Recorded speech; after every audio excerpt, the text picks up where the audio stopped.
îles orangeades, amères, fraîches, sucrées. Je trempe mon doigt dans le marc de café humide, comme d'habitude, et je le porte à ma bouche. Le petit grain de café et le petit grain de sucre dans ma bouche.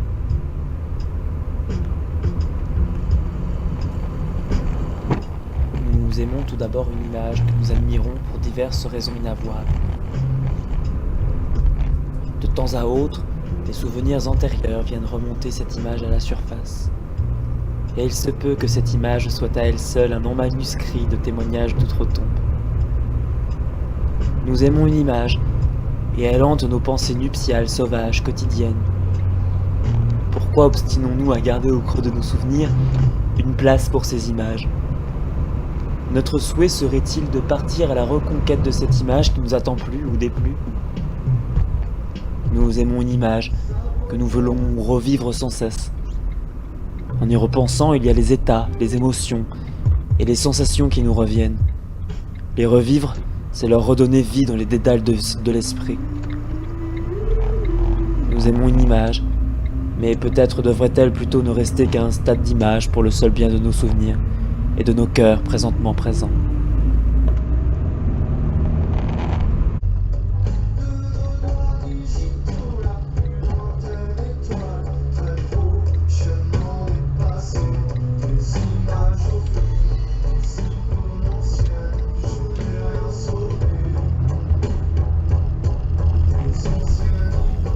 Soudain, les néons bleus s'éteignent, fracturant le miroir, et dans le tiroir, je mis nos souvenirs et quelques gouttes d'orangeade sanguine, au lieu de les jeter à la mer.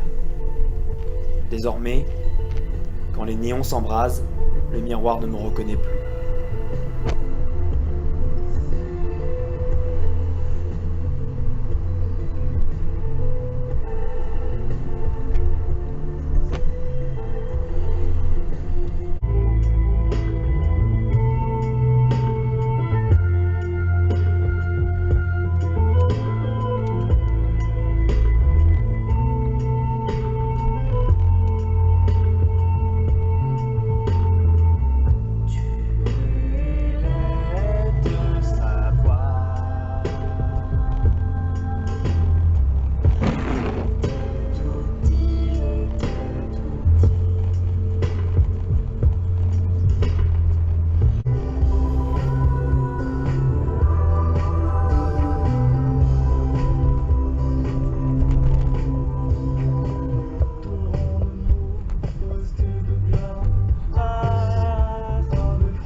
Dans mon perchoir apparaissent les cris, les appels, les alertes.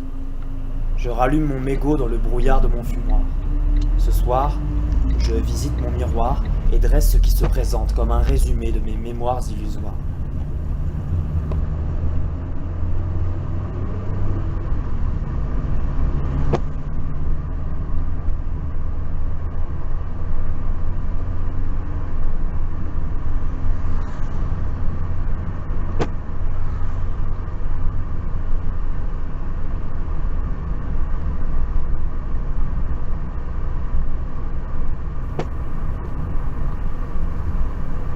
Ma tête est pleine d'ondes plus ou moins farouches. Fabriquées telles des girouettes, mes pensées font des pirouettes au gré des vents.